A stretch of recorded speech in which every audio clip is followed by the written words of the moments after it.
Bienvenidos, vamos a desarrollar la unidad 2, que se trata de las conductas de las partes en el proceso. Como punto principal tenemos el Código de Ética. En su artículo 20 establece la libertad que tiene el abogado en cuanto a su actuación, que puede implicar una facultad de aceptar o rechazar determinado asunto jurídico, puede intervenir o no sin necesidad de expresar alguna causa. Ante la inconducta profesional tenemos sanciones. Dentro de estas sanciones, el artículo 45 establece cuáles son esas inconductas en cuanto a la aplicación de una sanción por el juez a un abogado. Tenemos dos leyes, es decir, una ley nacional, que es la ley 23.187, y el Código de Ética, que es el dictado por el Colegio del Abogado, que es el que regula este tipo de relaciones. Principalmente en esta unidad lo que vamos a desarrollar son los deberes respecto del abogado respecto a los colegas, en otro punto los deberes para el cliente y los deberes que tienen respecto de la administración de justicia. Para concluir la unidad hablando de la conducta procesal indebida o negligente o temeraria o maliciosa. Esto sería, en términos generales, lo que es esta unidad. En cuanto a lo que prevé el artículo 20, que establece la libertad que tiene el abogado de rechazar o no un determinado caso, lo que hace la ley es poder, el Código de Ética, es poder determinar en qué circunstancias sí y en qué circunstancias no. Durante la tramitación de todo proceso puede ocurrir distintas situaciones en que el abogado pueda obstruir o inferir la actividad ya sea de otro colega o del propio tribunal. En estos casos, los jueces están facultados para poder sancionar a los colegas, diríamos, a los abogados. Y lo que puede hacer es, en distintos casos, puede mandar a llevar a que se teste la frase injuriosa que se dé, por ejemplo, en una audiencia o redactada en malos términos en un escrito judicial, o que sea de manera indecorosa o ofensivos hacia cualquiera de las partes. También puede excluir de una audiencia a quien perturbe indebidamente el curso de la audiencia. Dentro de las audiencias vamos a ver en la unidad 4 cómo es el desarrollo de cada audiencia y qué tipo de preguntas se pueden hacer en cada una de las audiencias. O bien también puede aplicar correcciones disciplinarias que las autoriza cada uno de los códigos. En la provincia del Chaco nosotros no tenemos un código de ética, si bien tenemos consejo y colegio de abogados, no tenemos una colegiación obligatoria que obligue a sancionar. Directamente estas denuncias se hacen ante el Superior Tribunal de Justicia, pero todo esto lo vamos a desarrollar en la unidad 3. En cuanto a la conducta procesal, como les dije hoy, el código de ética lo que hace es diferenciar la conducta, los deberes que tiene respecto a los colegas, respecto del cliente y respecto del juez. En cuanto a los deberes que tienen contra al colega, lo establece del artículo 14 al artículo 18. Y en líneas generales lo que debe hacer es respetar la dignidad de sus colegas y hacer que se lo respete, debe abstenerse de expresiones indebidas o injuriosas, como lo dije anteriormente.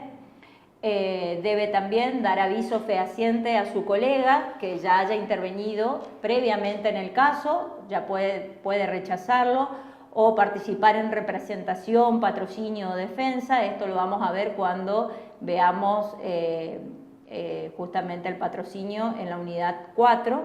Esto será necesario siempre cuando el letrado anterior hubiera renunciado expresamente. ¿Eso qué quiere decir? De que para que pueda intervenir un nuevo colega debe renunciar el anterior.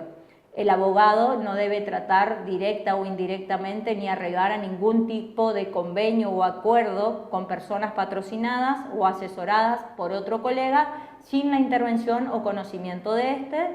También debe abstenerse de realizar acciones o esfuerzos directos o indirectos que puedan atraer asuntos o clientes a otros abogados.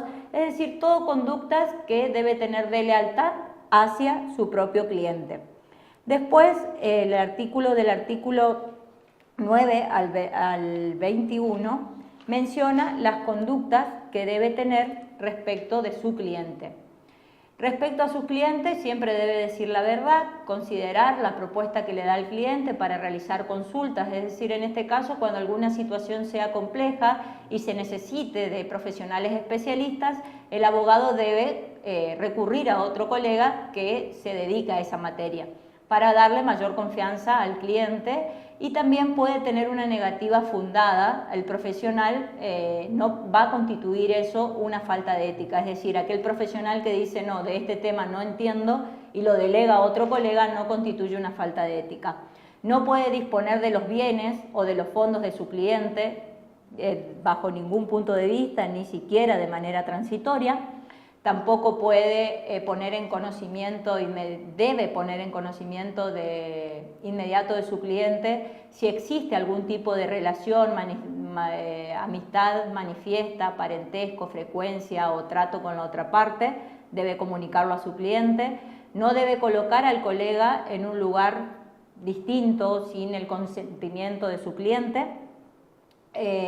Debe proporcionar a su cliente toda la información suficiente, es decir, cada vez que salga algún proveído o alguna noticia en el expediente debe comunicárselo a su cliente, es decir, lo que debe hacer, más que nada para darle confianza y empatía entre ambos, lo que tiene que hacer es ir diariamente, no diariamente porque en el juzgado no sale diariamente, pero ir paulatinamente explicándole al cliente el avance del proceso.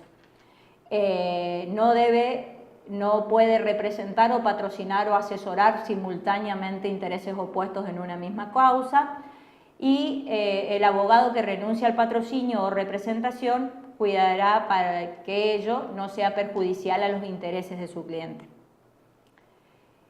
Y por último, del artículo 22 al artículo 24, menciona los deberes respecto a la administración de justicia. Estos deberes respecto a la administración de justicia, todo abogado al momento de matricularse tiene conocimiento de estos deberes y el trato que se le debe dar a un abogado dentro del juzgado y el trato del juzgado hacia la administración de justicia, que debe guardar un estilo adecuado a la jerarquía profesional en todas las actuaciones, ya sea de poder jurisdiccional o de órganos administrativos. No debe incurrir en procesos o actuaciones o expresiones agraviantes respecto a los magistrados, funcionarios o empleados, porque puede ser sancionado, como lo vimos anteriormente. No puede efectuar desglose o retirar expedientes, copias, recibos sin autorización debida en el expediente, es decir, no puede retirarse del juzgado sin nada que no esté registrado en el expediente. No puede valerse a sabienda de pruebas falsas, así calificadas judicialmente, es decir, que si él sabe que una prueba es falsa no la puede sostener como verdadera. No puede incurrir en temeridad o malicia. Esto lo vamos a tratar en el último punto, que el artículo 45 establece específicamente cuándo incurre en malicia y cuál es la sanción.